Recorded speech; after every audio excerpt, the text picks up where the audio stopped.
저는 배, 차, 비행기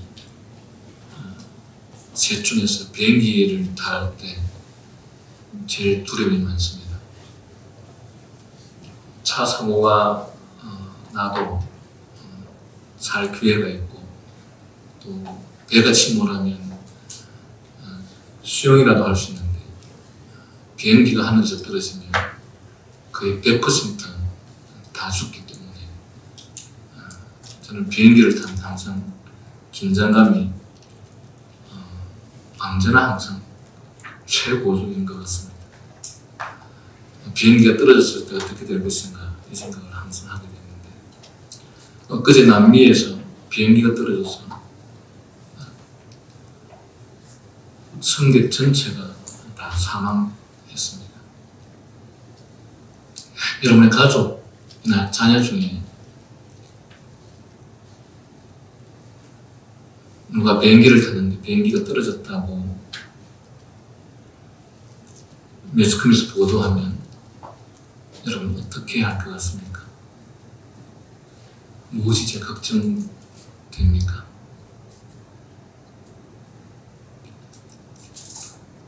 살리만 주십시오. 제발 살아만 있어다오. 배가 침몰했었을 때 사람들은 살게만 해주십시오. 살아만 있어다오 하면서 표현할 수 없는 긴장감을 갖겠죠. 근데 왜 살아만 있어다오 또는 살게만 해주십시오, 왜 그런 기도를 할까요? 왜 그렇게 마음을 졸일까요? 우리의 관심은 그냥 사는 것 자체가 관심일 것 같습니다. 다시 말하면 우리가 생명이 살고 죽음 앞에서 우리의 가족이나 우리의 자녀가 구원을 받지 못한 상태로 죽게 되었느냐 또한 살게 되었느냐에 대해서는 관심이 없습니다. 즉 육신의 생명이 살아있으면 되는 것이고 영혼의 생명이 살거나 죽은 것에 대해서는 관심이 없죠. 살게만 해주십시오. 살아만 있어도. 왜 우리가 그렇게 기도하고 왜 그렇게 두려워합니까? 우리는 육체에 관심밖에 없는 것 같습니다. 여러분이 오늘 죽으면 여러분은 천국에 갈 자신이 있습니까? 여러분은 우리는 때때로 나는 거듭났는지 거듭나지 않는지 잘 모르겠다 이런 말들을 너무도 쉽게 많이들 하시는데, 우리는 우리가 언제 죽을지 아무도 우리의 생명을 보장할 수 없지 않습니까? 아무도 우리가 언제 죽을지 생명을 보장할 수 없는 우리들이 거듭났는지 거듭나지 않는지 잘 모르겠다라는 이 정도의 긴장감을 가지고 산다는 것이 정상적이고 합당한 것이냐 질문하지 않을 수 없습니다. 저는 제가 목회자가 되고자 했을 때 또한 목회자의 부름을 받고 목회하는 지금의 이 시점에서도 저는 제일 많은 관심은 성도들이 구원을 받는 것입니다. 아마도 저보다 거듭남에 대해서 중생에 대해서 많이 설교하고 가르치는 목사는 잘 없을 것 같습니다. 왜냐하면 제가 알기로는 사람들이 믿음이라고 하는 것, 중생이라고 하는 것에 대해서 너무도 많이 오해하고 있거나 잘못 알고 있습니다. 그냥 교회만 다니면 구원을 받는다고 생각하거나 또 열심히 예배에 참석하면 내가 믿음을 가진 사람으로 생각하는 경우들이 많은 것 같습니다. 그래서 거듭났느냐 거듭나지 않느냐에 대한 질문 앞에서조차도 우리는 거의 별 긴장감 없이 자신의 신앙에 대해서 쉽게 말하는 경우들을 우리는 볼 수 있죠. 그러나 여러분, 우리의 생명이, 육체의 생명이 끝나는 그 순간에 모든 것이 끝이 납니다. 다시는 기회가 없습니다. 비행기가 떨어졌을 때, 배가 침몰했을 때 우리의 가족이나 우리의 아이의 육체의 죽음이 우습고 두려운 것이 아니라 그들에게는 믿음을 가질 기회가 다시는 없다라고 하는 사실 때문에 그것이 너무도 두렵고 공포스럽습니다.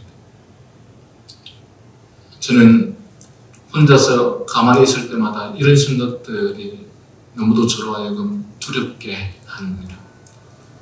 우리 성도들이 지금 이 순간에 정말 구원받을 만한 믿음을 소유하고 있는가 아닌가를 생각할 때마다, 역으로 말하면 우리가 우리의 신앙에 대해서 너무도 나태하게 생각하는 경향들이 많이 있기 때문에 그렇습니다. 제가 조금 이따 중간에 이 성경 구절을 다시 한번 인용하겠지만, 죄송해요. 나는 잔치에 참여할 수 없습니다. 장가가야 하고 시집가야 하고 논밭에 할 일이 많아서 그 문제 먼저 처리하고 나서, 아니 그 일 때문에 제가 참여할 수 없습니다. 잔치에 참여할 수 없습니다. 우리의 개인적인 사정이나 개인적인 사적인 일이 항상 우리는 먼저 이어야 하고, 하나님 앞에서 우리의 참된 순종과 관련해서는 그것이 우선순위가 되지 못하는 것은 우리가 우리 자신의 믿음과 신앙에 대해서 너무도 안이한 생각을 갖고 있기 때문에 그렇다는 것입니다.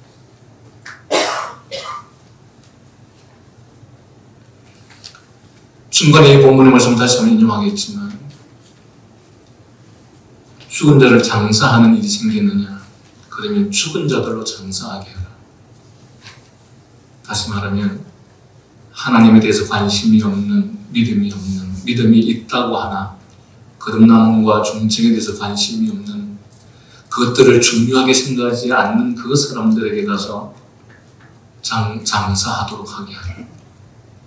그러나 너는 그곳에 가지 마라. 그렇게 말씀하고 있는 마태복음의 말씀을 우리는 볼 수 있습니다. 저는 지난주까지 이 스가랴 7장의 말씀을 통해서 이스라엘 백성들이 어떻게 하다가 하나님으로부터 심판을 받아 70년의 바벨론의 포로 생활을 하게 되었는지에 대해서 말씀하면서, 저들이 이렇게 하다가 하나님의 심판을 받았기에 오늘 너희는 저들이 살았던 삶의 방식을 따르지 말고 그들의 본을 따르지 말라. 그랬다가는 너희들도 너희 조상들처럼 될 것이다. 그러므로 너희는 그런 신앙을 갖지 말라 하는 것이 7장의 말씀입니다. 그렇게 말씀을 하셔놓고 이스라엘 백성들을 향해서 저들 자신의 심판에 대한 두려움 앞에서 그들이 두려워할까봐 하나님께서 오늘 8장을 통해서, 그러나 너희가 지금이라도 너희 조상들의 삶을 따르지 않고 본받지 않으면 너희 예루살렘에 하나님께서 은혜를 베풀어 주셔서 그곳이 참으로 평화롭고 아름다운 땅이 되게 할 것이다 라는 말씀을 하고 있는 것이 이 8장의 말씀입니다. 우리는 하나님께서 이스라엘 백성들이 어떻게 하다가 하나님의 심판을 받았는지에 대해서 끊임없이 말씀을 통해서 듣습니다. 그리고 그 말씀들을 오늘 우리의 현실의 삶에 적용해 보게 된다면, 그렇다면 우리는 오늘 과연 내가 이 순간에 죽음을 맞이하게 되었다면 구원의 은혜를 받을 수 있을 것인가? 나는 저 조상들의 심판을 받았던 그런 부류에 속하지 않을 것인가? 아니면 그럴 것인가? 하는 것에 대해서 관심을 갖지 않는 것이 분명한 사실입니다.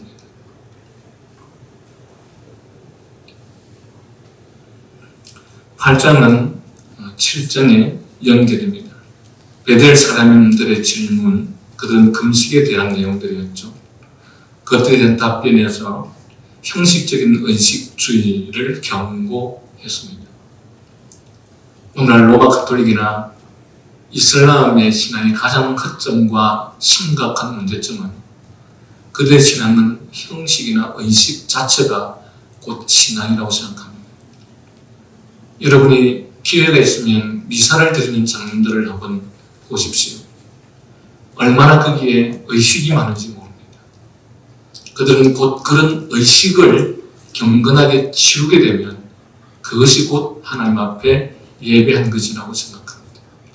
물론 제가 지난주에도 말씀드렸던 것처럼 의식이나 형식이 중요하지 않다는 것이 아닙니다.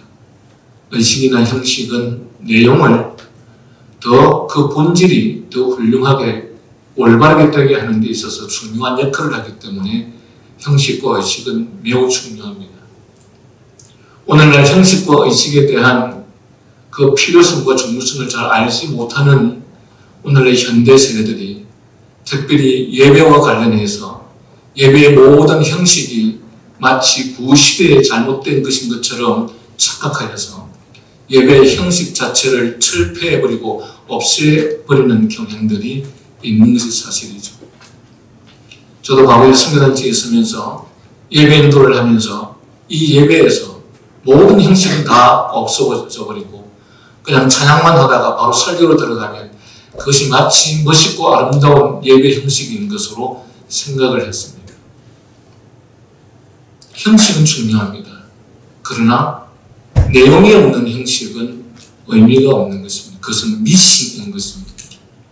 오늘 이스라엘 백성들도 이 금식과 관련하여서 또한 뿐만 아니라 그들의 신앙과 관련하여서 그들은 어쩌면 의식이라고 하는 형식이라고 하는 미신에 사로잡혔던 사람들이었던 것 같습니다. 그렇게 행하면 그것이 곧 하나님 앞에서의 제사로 생각을 했던 것이죠.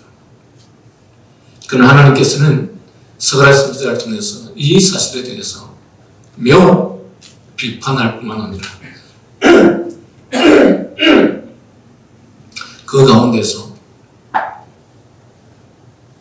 너희들은 형식만 있으면서 내용이 전혀 없는 삶에 대해서 비판하고 있는 장면을 볼 수 있습니다.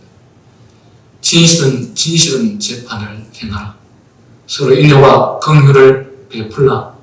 고아와 과부와 나그네와 궁핍한 자를 압제하지 말라. 그리고 서로 헤아리고 마음에 도모하지 말라. 이러한 것들을 7장에서 요구했던 것이죠. 이 말씀이 요구하고 있는 것을 보았을 때 과거 이스라엘 백성들은 그들은 아마도 오늘 로마 가톨릭처럼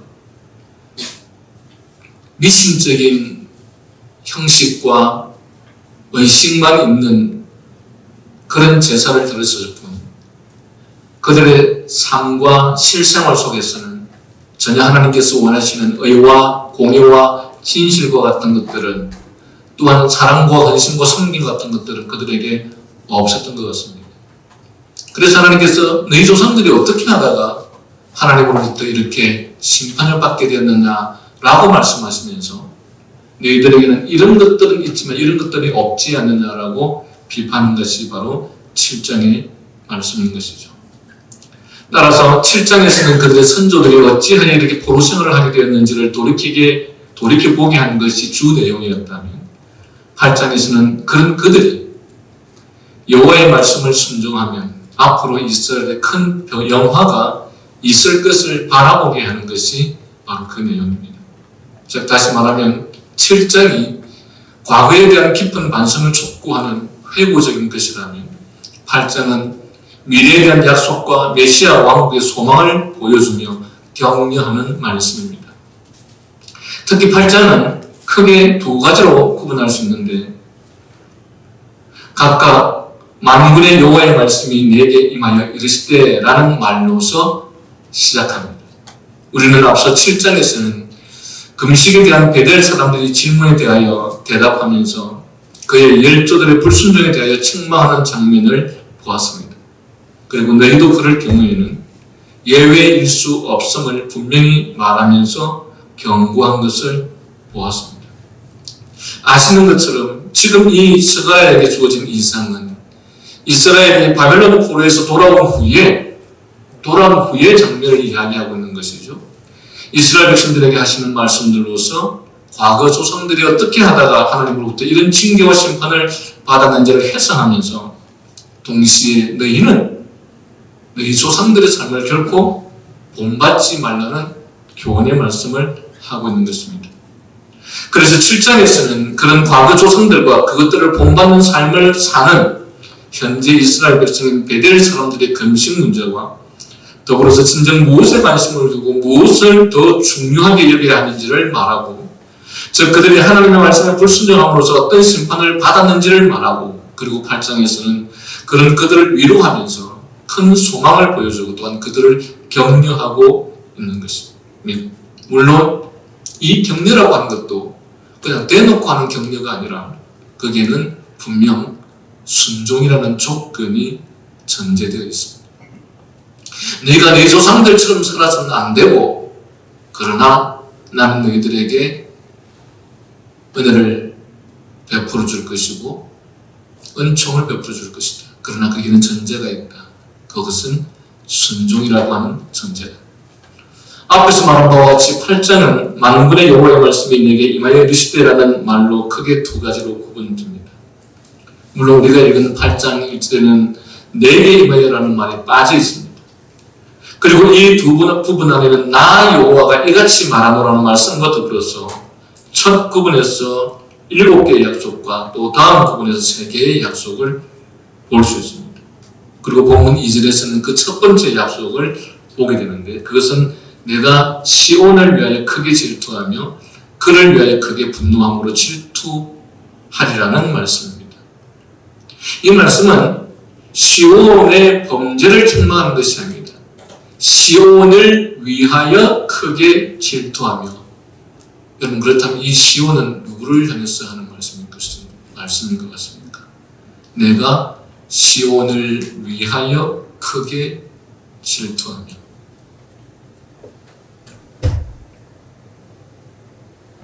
시온을 위하여라고 말하고 있기 때문에 시온의 범죄를 책망하는 말이 아니라 시온을 괴롭힌 원수들을,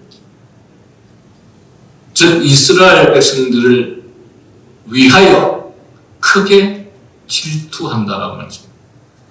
그래서 이 이스라엘 백성들을 괴롭힌 원수들을 내가 큰 분노로 질투한다라고 하는 의미입니다. 이미 지나간 말이지만 1장 14절에서도 시온을 위하여 크게 질투하였다는 말씀을 봅니다. 그리고 시온을 위한 질투는 그 원수들에 대한 진노를 의미하는 것입니다. 시온을 위하여 질투하며 시온을 위하여 원수들에게 크게 분노하신 여호와께서는 반대로 그의 백성 시온을 향해서는 크신 긍휼로 나타날 수밖에 없었다라고 하는 사실입니다. 그러므로 본문 3절에서는 내가 시온에 돌아와서 예루살렘 가운데 거하리라고 말씀하고 있습니다. 그러므로 이 시온은 예루살렘이며 또한 이스라엘 땅인 것을, 또한 이스라엘 백성인 것을 말하고 있는 것입니다. 그리고 이 말씀은 예루살렘의 일시적인 역사적 회복만을 말하는 것이 아니라 새 예루살렘의 영원한 회복과 번영을 약속하신 예언입니다.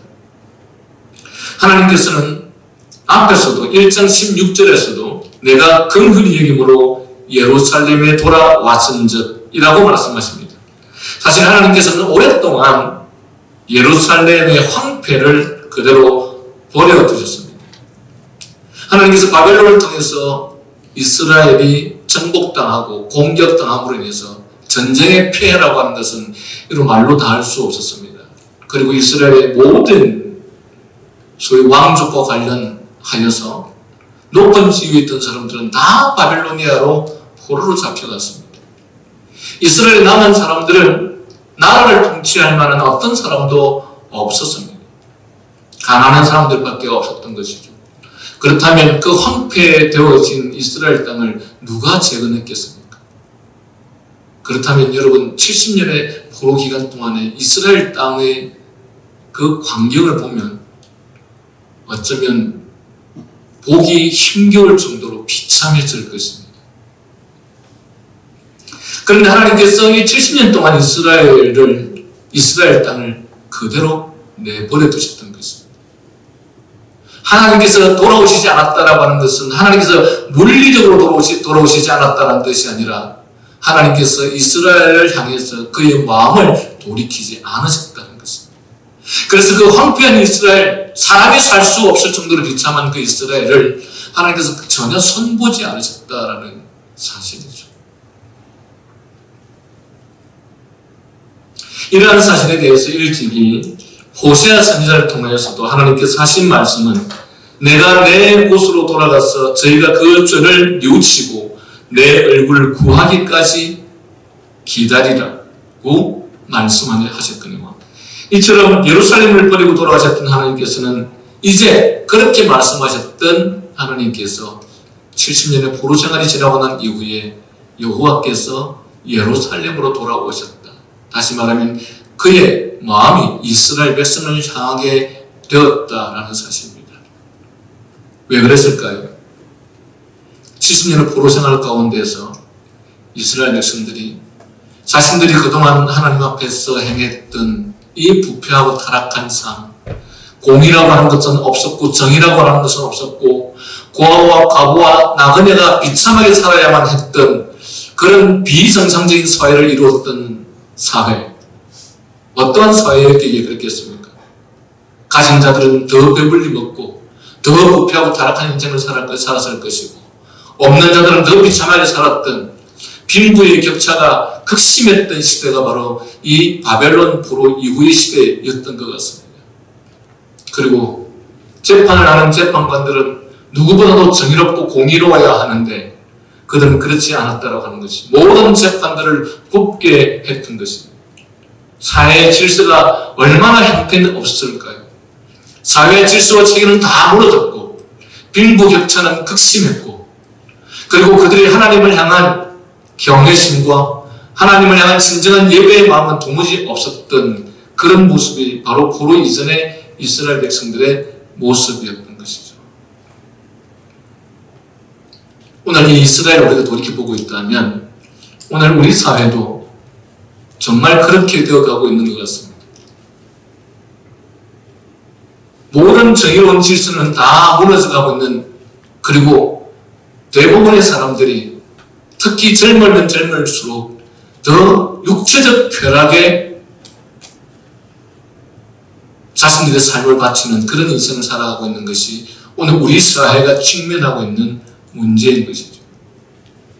이스라엘이 이런 상태에서 하나님께로부터 엄청난 심판을 입게 되었다면 역사가 말해주듯이 과거의 역사는 미래의 역사에서 어떤 일들이 일어날 것인지를 예견해주는 길을 보여주고 있다면 오늘 이 성경의 역사는 오늘 우리들로 하여금 우리 시대가 장차 어떻게 될 것인지를 잘 예견해주고 있는 모습이기도 합니다. 어쨌든 그렇게 예루살렘으로부터 떠나셨던 하나님께서 이제는 돌아오셔서 다시 예루살렘을 택하리라고 말씀하십니다. 이것은 물론 이스라엘을 포로지에서 다시 예루살렘으로 돌아오게 하신 그 사실을 두고 하신 말씀이기도 하지만 사실은 그 역사적 사건을 넘어서 더 멀리 그리스도의 강림과 그의 교회와 영원한 새 예루살렘의 축복을 보여주시는 그런 말씀이기도 합니다. 그러므로 여러분, 하나님께서는 항상 언제나 당신의 백성들에게 말씀하실 때에는 그 당시의 사람들을 향해서뿐만 아니라 후대에 이 말씀을 보는 모든 하나님의 자녀들을 바라보면서 말씀을 하고 계시다는 사실을 우리는 분명히 알아야 합니다. 그리고 하나님께서는 예루살렘으로 돌아오실 뿐만 아니라 거기에 즉 예루살렘 가운데 거하게 될 것이다 라고 말씀하고 있습니다. 우리가 여기서 잠깐 생각해 보십시다. 사실 하나님께서 우리 가운데 계시리라고 하는 약속보다 더 큰 축복의 약속이 세상에 또 어디 있을까요? 내가 너희와 함께 하겠다. 내가 너희 가운데 있을 것이다. 라고 하는 이 말씀보다 더 큰 축복의 약속이 세상에 어디 있습니까? 왜 그렇습니까? 왜 이 약속이 세상에서 가장 큰 축복입니까? 그것은 그 약속하실 분이 전능하신 만왕의 왕이시기 때문에 그렇습니다. 온 세상의 주인이시고 온 세상을 다스리시는 주권자이신 그분께서 내가 너와 함께 하겠다. 내가 너희 가운데 거하겠다라고 하는 말씀이기 때문에 세상에 이보다 더 큰 축복의 말씀은 없다라고 하는 사실입니다.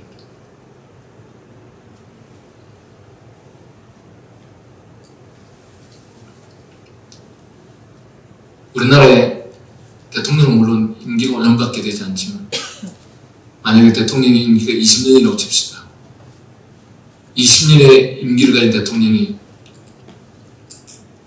즉 권력을 가진 자로서 이 땅, 이 국가에서 최고의 권력자가 내가 너와 함께 하겠다.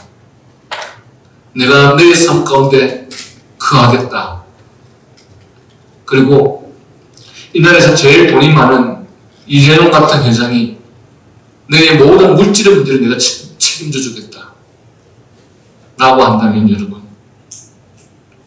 이 정도의 믿음이 보장된다면 얼마나 든든할까요? 근데 여러분, 우리는 우리 하나님이 그런 분이라고 말로만 고백하는 사람들입니다. 전능하신 하나님, 온 세상의 주인이신 모든 권세의 최고점에 있으신 그분이 우리의 하나님이라고 고백하신 분입니다. 우리가 그런 사람들입니다.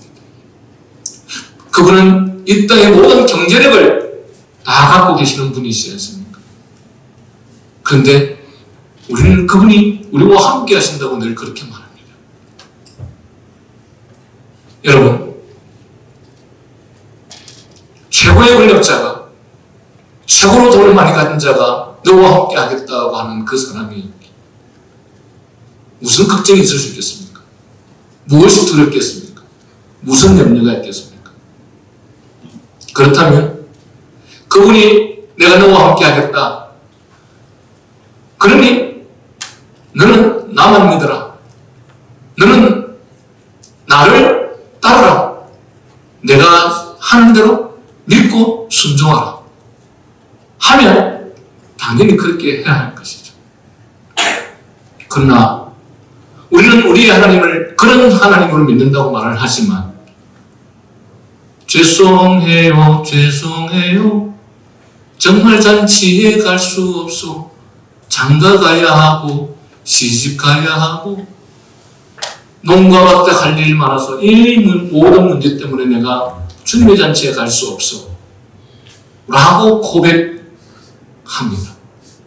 그러면서 우리는 한 입으로는 하나님은 우리와 함께 하십니다. 그 전능하신 그분이 나의 삶 가운데 함께 하십니다. 라고 이렇게 고백합니다. 여러분, 이거 신앙 맞습니까? 이거 윗선 아닙니까? 아니, 신앙이 뭔지, 하나님에 대한 믿음과 신뢰가 무엇인지 모르고 우리가 고백하는 것이 아니겠습니까? 오늘 우리의 신자인 우리들은 제가 앞서서도 말씀드렸던 것처럼 과연 거듭난 사람이, 중생한 사람이 그들에게 주어지는 구원의 은혜가, 영생의 축복이 무엇인지 참으로 우리가 알게 된다면 이것보다 더 중요한 삶이 어디 있겠으며 또한 이것을 거스르는 것이라면 그 어떤 것도 우리는 하지 않는 것이 마땅하겠죠.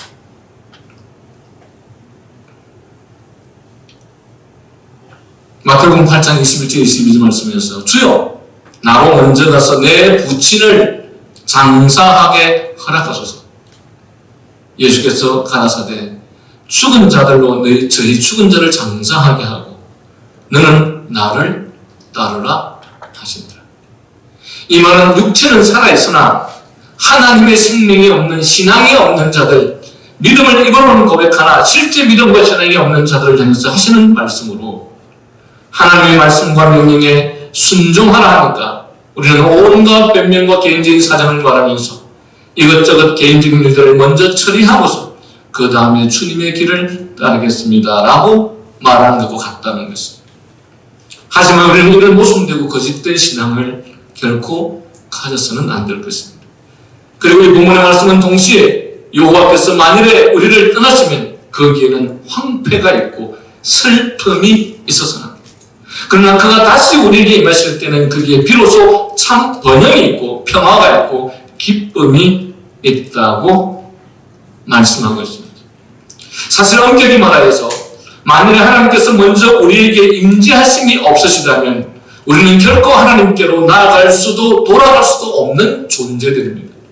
즉 하나님께서 우리로 하여금 돌아오게 하시지 않으신다면 우리 스스로는 절대로 돌아올 수 없습니다. 왜냐하면 우리는 극도로 부패하고 타락하여 진리를 볼 수도 없고 진리를 들을 수도 없고 깨달을 수도 없고 또 그렇게 순종하는 마음도 순종할 능력과 의지도 없는 존재들이기 때문입니다.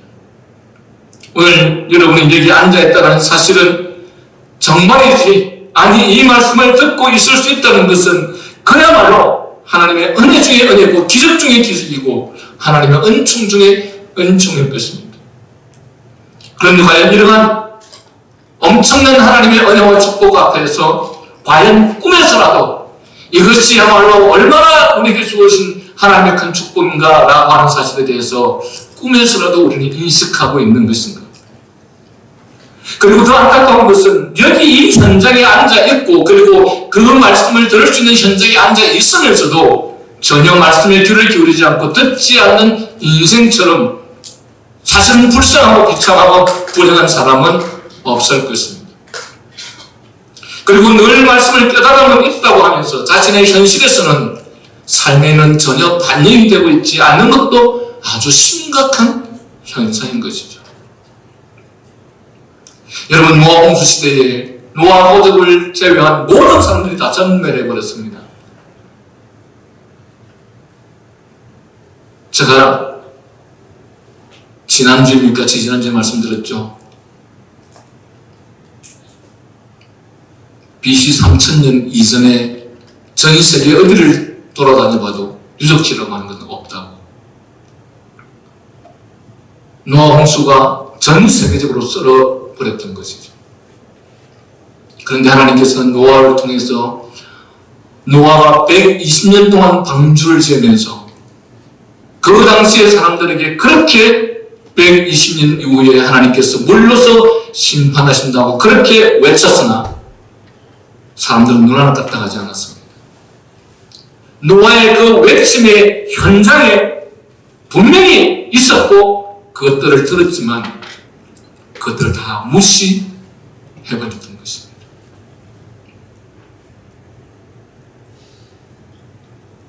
저는 지난 토요일에 한 2주일 된 돼지고기를 먹고 거의 한 사흘을 죽을 뻔했습니다. 배가 아파서. 이제 좀 맞고 나니까 여기에 이제 뭐가 이렇게 부풀어 오르기 시작했는데 여러분 돼지고기 잘못 먹고 배가 아파도 그렇게 힘든데 여러분 우리들에게 지옥이라고 하는 심판과 형벌이 주어졌을 때 어떻게 될 것 같습니까? 하나님께서 노아 홍수를 통해서 지면에서 사람들을 썰어버리겠다고 했을 때 여러분 비가 내리기 시작하고 노아 방주에 문이 닫혔을 때 그 사람들은 밑에서 죽어가는 그 비참한 아우성이 여러분 한번 상상을 해보시겠습니까? 우리는 조그만 고통 앞에서조차도 그렇게 고통을 두려워하고 무서워하는 자들이 확률이 50%나 되는 천국이 있고 없고 지옥이 있고 없고는 확률이 50%나 됩니다. 몇천만 분의 1, 몇백만 분의 1 되는 로또를 그렇게 매일매일 사는 사람들이 확률이 50% 되는 것들에 대해서는 아무도 배팅을 하지 않습니다.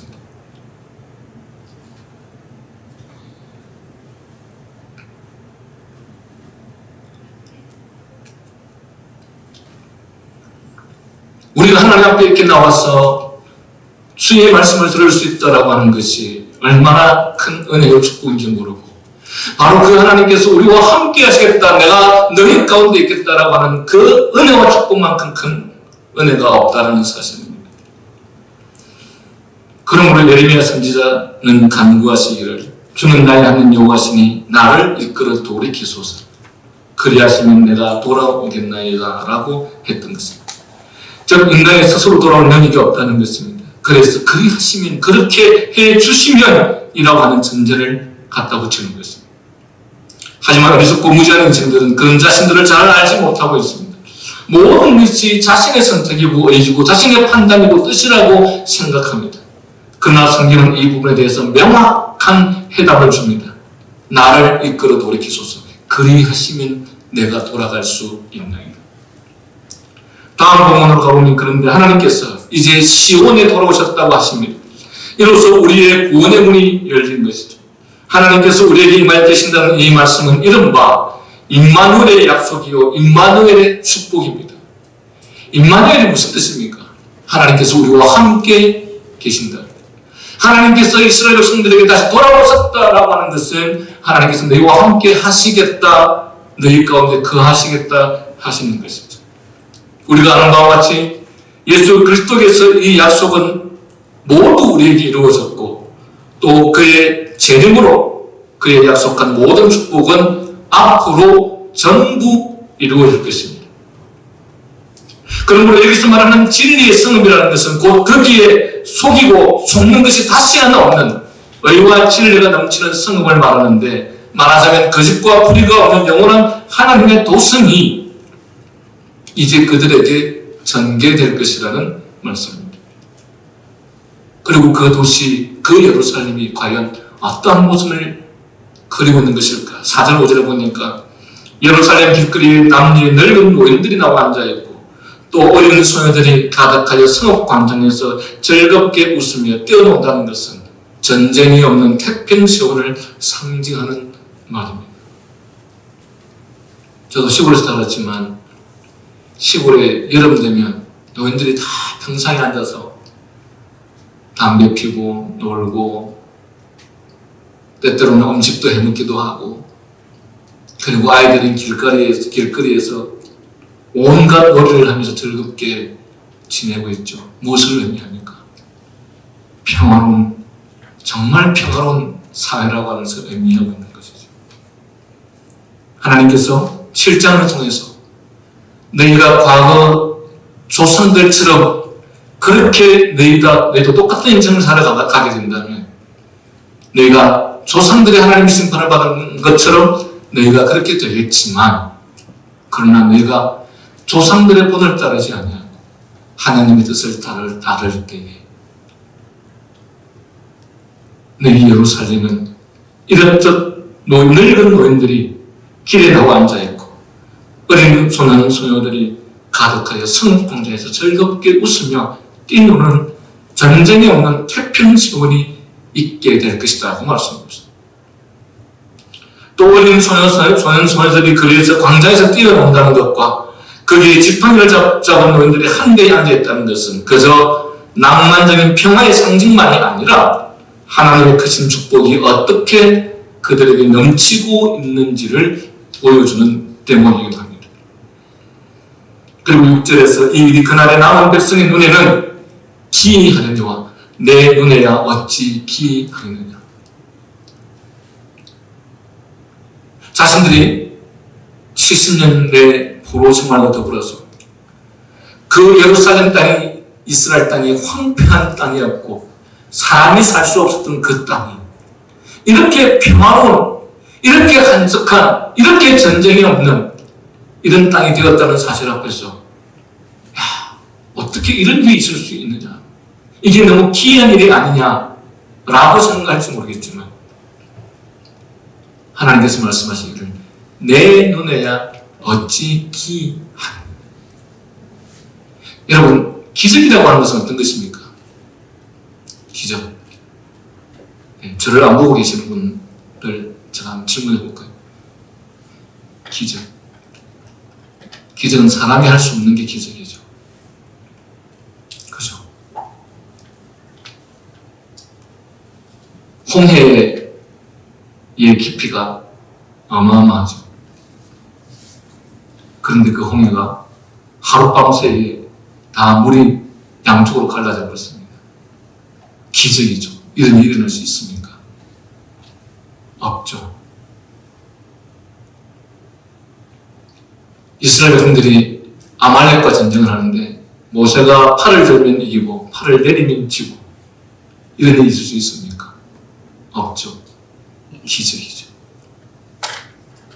그러나 성경은 이렇게 말합니다. 너희에게는 기적인지 모르겠지만 너희들에게는 이것이 기이한 일인지 모르겠지만 나에게 어찌 이것이 기이한 일이겠느냐. 왜 그렇습니까?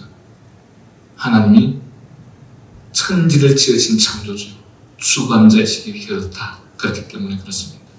그렇습니다. 인간에게는 불가능한 일이라도 하나님께는 가능하지 않는 것이 없습니다. 하나님의 놀라운 역사가 이루어질 때 하나님의 은혜로 그때까지 남아있었던 자들은 기대 이상의 뜻밖의 일을 보고 놀라워할 것이며 기이히 생각할 것이나 어찌 하나님께야 그것이 기이한 일이겠느냐 하는 것이 바로 본문의 뜻입니다. 시편을 보면 여호와께서 시온의 포로를 돌리실 때에 우리가 꿈꾸는 것 같았도다 라고 말하고 있습니다. 여호와께서 저희를 위하여 대사를 행하셨을 때 저들은 너무도 꿈 같은 일이어서 믿어지지 않았던 것입니다. 그러나 하나님께서는 그처럼 믿어질 수 없는 일을 이루시는 전능하신 분이십니다. 어제 제가 자기소개 시간에 우리 민재자매님이 하는 이야기를 들었는데 하나님께서 마치 모든 계획들을 다 짜놓은 것 같았다고 그렇게 고백했는데 그 사실입니까? 네? 진짜 믿음입니까? 진짜 그렇다고 생각하십니까? 그런데 우리가 진짜 믿음으로 그렇게 했지 않았던 중요한 것이 아니라 하나님은 그렇게 하시는 분이십니다. 하나님은 우리의 뜻과 우리의 행위와 우리의 계획과 상관없이 하나님 모든 것들을 이루시는 하나님이십니다. 그래서 저는 과거에도 여러분들에게 그런 말씀들을 자주 드렸지만 내가 이것을 할 것이냐 하지 않을 것이냐 내가 이것을 이룰 것이냐 이루지 않을 것이냐 이에 관심을 갖지 말고 하나님께서 이 일을 원하시느냐 원하시지 않느냐 이에 관심을 가지라. 왜냐하면 하나님이 세상의 주인이시고 하나님은 전능하신 분이시기 때문에 하나님의 뜻이면 세상이 이루어지지 않을 것은 아무것도 없다는 것입니다.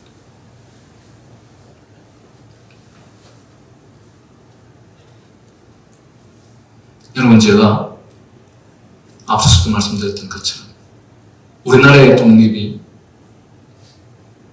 그리고 이스라엘의 바벨론 포로에서의 독립이 누군가의 독립운동 때문에 이루어졌습니까? 아니었습니다. 전혀 상관없었습니다. 그 모든 그냥 하나님께서 하신 일들이었습니다.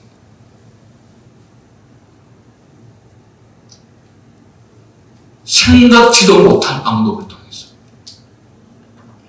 어쩌면 일본이 자신들의 나라를 더 확장하기 위해서 하와이 진주만을 폭격하지 않았더라면 어쩌면 오늘 우리는 여전히 일제에 취해서 고통을 당하고 있을지도 모릅니다. 그러나 우리의 독립운동 때문에 우리나라가 해방된 것이 아니라 미국이 일본이 자신들한테 대항하는 모습 때문에 폭격을 해본 것이죠. 이스라엘도 마찬가지였습니다.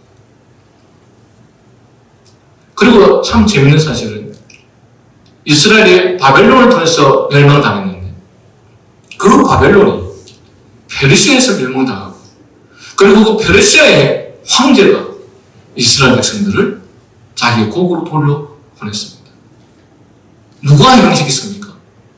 전혀 상관도 없는 사람이 이스라엘 백성들을 해방시켜 주셨던 것이죠.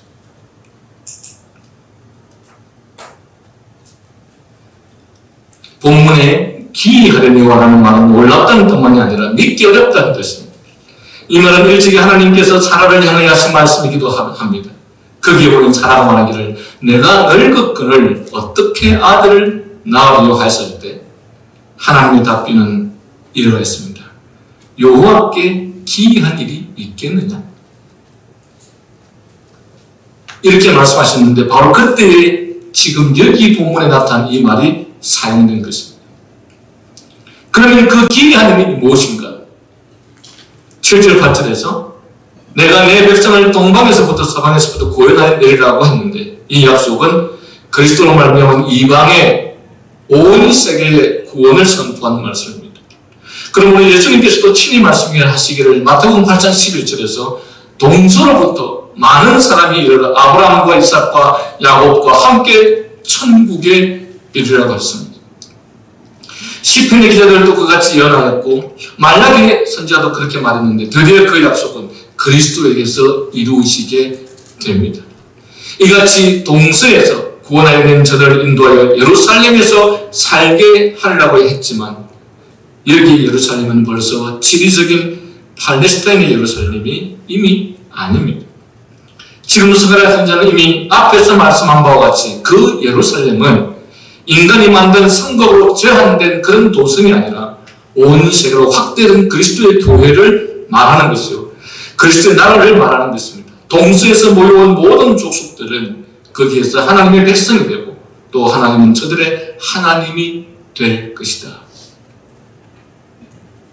지금 그 동시대에 포로에서 돌아온 이스라엘 백성들에게 하시는 말씀인 것 같지만 그러나 이 약속과 이 예언은 그 범위를 넘어서서 온 세계의 하나님께서 이미 택정하신 당신의 백성들을 향해서 하시는 말씀이기도 합니다.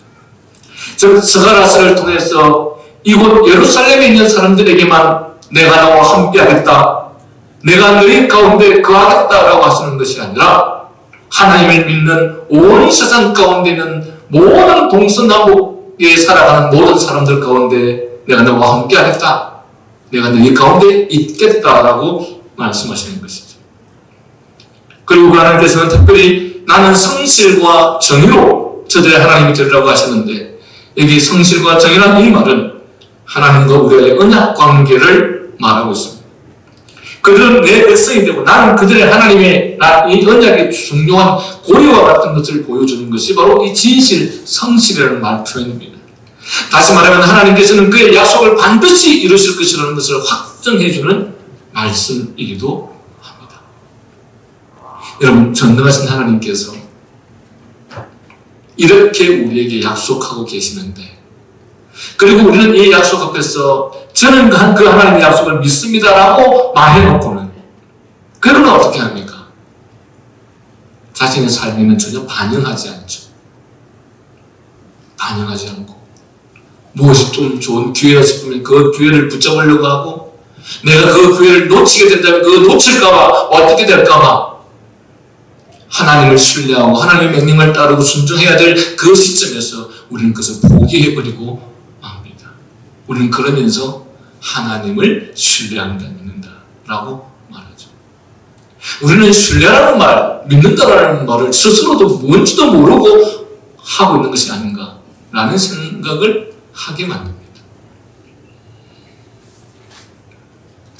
여러분, 하나님께서 이렇게 우리에게 그의 백성에게 약속하셨다면 그렇다면 그런 언약의 하나님은 또한 언약의 자녀들에게도 반드시 진실과 의를 통해서 그 일을 이루시고 또한 그렇게 그 진실과 의를 이루시는 그 하나님은 우리에게도 그것을 원하십니다. 다시 말하면 믿음으로 하나님의 의를 받아들이고 그들의 생활에서 그의 의의 열매가 있기를 원하신다는 것입니다. 우리 자신의 생활에서도 성실도 갖추고 있기를 바란다는 것입니다. 이것은 바로 이러한 하나님의 약속, 하나님의 언약의 대상이 되는 이 백성들의 의무이기도 합니다. 여러분, 우리들은 때때로 하나님께서는 내게 수많은 내가 원하는 그런 은혜를 베풀어 주시기를 원하지만 정작 나는 그 주님을 위해서 어쩌면 조금의 희생도 하지 않으려고 하는 것이죠.